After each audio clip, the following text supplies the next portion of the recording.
কই গেল রে গরুটা কাটবো না ভাই ভাই ভাই ভাই ভাই গরু কুরবানি দিয়ে আমি এবার তো একটা সর্বনাশ হয়ে গেছে। কিছে এই আমরা গরু গরু কুরবানি বড় দেওয়ার কথা আছে না, আমরা দিছি এখন তো মেয়ে দিয়েছে শুনছি।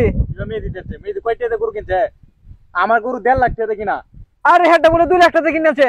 বলাচ্ছি কি করছ তুই? এখন তো আমার মাথা নষ্ট, পুরোপুরি মাথা নষ্ট। আমরা তো কথা আছে কি মূল ঘটনা কি কি কুরবানি দিয়েছে? কুরবানি দিয়েছে আমরা তো বলেছি। ও আমরা তো বলছি এই সর্বনাশ হয়েছে। আমরা তো বাজারে বড় গরু কেনার কথা আছে। আমার সব গেছে গাড়ি বড় গরু সবসময় জমিদার বাড়ির কুরবানি দে না, সবসময় জমিদার এটা আমার মাথা নষ্ট, পুরোপুরি মাথা নষ্ট হয়ে গেছে। মানে তো আমার আর মেয়েদের ধরা লাগবো। হ্যাঁ জানে না সবসময় বড় গরু আমি কুরবানি দেই। হ্যাঁ এটা তো জানি। মেয়েদের অনেক কই আছে এর ধরা লাগবো। সবসময় আমার উপরে গরু কেউ কুরবানি দেয় না। আর হ্যাঁ বড় গরু কুরবানি দিয়েছে মানে এখন তোমার মানিজ্য সব কেউ শুনলে উপায় আছে না। একবারে এটা একবার আমরা মাটির সাথে মিশে যাই। এমন মানুষ না। কি খবর ভাই? আপনারা কিলের আগারে কি করতে? কিরা আপনারা কিলের আগারে কি করতে? তো আমার বাড়ি কি জমিদার বাড়ি? হ্যাঁ তো আমি জানি। তাহলে আমার বাড়ি জমিদার বাড়ি কোন সময় কি এই পর্যন্ত বড় গরু ছাড়া না, আপনারা তো সবসময় বড় গরু কুরবানি দেন। এলাকায় সবচেয়ে বড় গরুটা কার বাড়ি জবাইছে? আপনার বাড়ি যাবে। এবার উল্টা হইলো কে? আমি তো বড় গরু কুরবানি দিছি, আমার গরু পছন্দ হয়েছে, আমি 2 লাখ টাকা গরু কুরবানি দিছি। এখন তো আমার টাকা আছে দিলাম। গরু কিনছে তুই কমে কমে কিনলে না করে? আমার তো পছন্দ হয়েছে বড় গরু। এবার তো আমি চাইতে দিই এলাকার বড় গরুটা আমরা দিতাম। আমরা ওর শখ জাগছে আমরা দিতাম।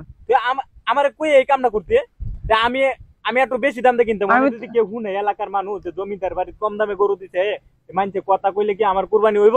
আমি কি জানি? আমি তোমার চাইলে এবার দাম বেশি, আপনার 5-6 লাখ টাকা গরু কুরবানি দিবেন, আমি 2 লাখ টাকা গরু কুরবানি দিছি। আমি তো জানি না যে আপনার এই কারো করবেন। তোর গরু জবাই রেছ? হ্যাঁ গরু জবাই রেছি। এমনে কি করা মানে?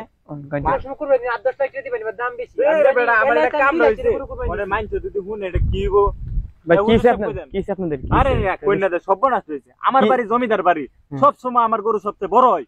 আর এবার আমার গরু হইছে মেহেদির গরু 2 লাখ দিয়ে দিয়েছে, আমার গরু 1.5 লাখ দিয়ে। যদি আমি কি করতাম, হেরা জমিদার বাড়ি হেরা বড় গরু কুরবানি দেন, এবার আমার পছন্দ হইছে আমি বড় গরু কুরবানি দিছি। মানে হেরা কইতে হেরা গরু উঠে বলে আমার হইছে। এটা আমার বাড়ি নাম করা বাড়ি, সব সময় আমারটা বেশি বড় হয়। আর এবার হ্যাঁ আমার চেয়ে বেশি দিয়েছে।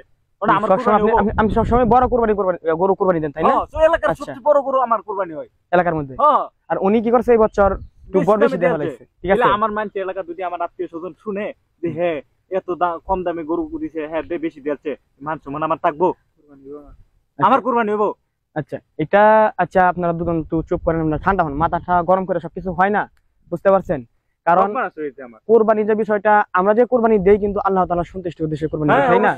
কিন্তু আল্লাহ তাআলা এই বিষয়টা আমাদের দেখবে, যে এই ইনসাফটা আমাদের দেখবে, কে কত টাকা দিয়ে কুরবানি দিছে এটা আল্লাহ তাআলা আমাদের কি দেখবেন না। ঠিক আছে, কে কত বড় কুরবানি দিয়েছেন এটা দেখবেন না, বুঝছেন? আর ভাগ্যবতী তো ওই ব্যক্তি যার কুরবানিটা আল্লাহ তাআলার কাছে কবুল হয়, সেই অনেক বড় সম্মানী ব্যক্তি। আর কে কত বড় কুরবানি দিয়েছেন, কে কত টাকা দিয়ে কুরবানি দিয়েছেন সেটা আল্লাহ তাআলা কিন্তু সময় দেখবেন না। দেখবেন না, এটা ভুল। আপনার গরু বড় হয়ে গেছে, এটা কবুল হয়ে যাবে, এটা ভুল। ঠিক আছে, যে 10,000 টাকা কুরবানি দিতেছে, কাশি দিয়ে গেছে, বড়ি গেছে, যেটা মন চাইছে, দেখবেন কি এর কুরবানি কবুল হয়ে গেছে। কিন্তু আপনি 2 লাখ টাকা দিলেন, 3 লাখ টাকা দিল, এটাতে কুরবানি হয়ে যাবে, এটা ভুল।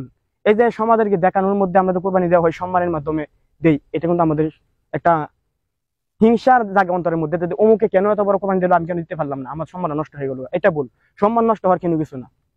এটা আমরা একটু বুঝাই কই দিই, আমরা তোমার সবচেয়ে বড় গরু দিলে বড় দিলে তাড়াতাড়ি না, এটা কুরবানিটা মূলত গোশত খাওয়ার জন্য কুরবানি নয়। এটা বললাম না যে আল্লাহ তাআলার সন্তুষ্টির জন্য। আপনার আয় অনুযায়ী আপনার যদি আর্থিক অবস্থা যদি ভালো থাকে, আপনার সামর্থ্য যতটুকু কুলায়, মানুষকে দেখানোর জন্য দিবেন না। আপনি এই নিয়তে দিবেন না আমি কুরবানি দিয়েছি 1 লাখ টাকা কুরবানি দিয়েছি, আমি কত টাকা কুরবানি দিব এটা মানুষ জানলেও কি আমার কিছু করার নাই, না জানলেও কিছু করার নাই। এই মানুষের সম্মানটা আমার কোনো দরকার নাই। এই সন্তুষ্টিটা আমার আল্লাহ তাআলার জন্য। আল্লাহ তাআলার পক্ষ থেকে যে সম্মানটা আমার আসবে এটাই আমার যথেষ্ট। কে 1.5 লাখ টাকা, কে 2 লাখ টাকা, অমুকে দিচ্ছে 5 লাখ টাকা, আমি এটা দেখতাম না। 1.5 লাখ তার মন চাচ্ছে 1.5 লাখ, আমার লাখ কোটি আছে, আমার 10 লাখ টাকা ক্যাশ আছে, আমার দরকার নাই, আমি 10 টাকা ব্যাক পেতাম না। আমার মন চাচ্ছে আমি তাকে 50,000 টাকা দিব, আমার সাধ্য অনুযায়ী আমি টাকা দিব। আমরা ভুল বুঝতেছি, ঠিক আছে, মন খুশি দিলেও হইব। এটা আপনার আয় অনুযায়ী, যদি আপনার কাশি দেওয়ার মতো সামর্থ্য আছে কাশি দিবেন। আর এর মধ্যে আপনার 2 লাখ টাকা দেলাইতে বসে জনগণকে দেখানোর জন্য, এটা তো আপনার বলে এত কোরবানি হবে না, কিন্তু সময় হবে না, যেহেতু আপনি আল্লাহ তাআলাকে দেখানোর জন্য দেন নাই। এটা তো হ্যাঁ শুনেন,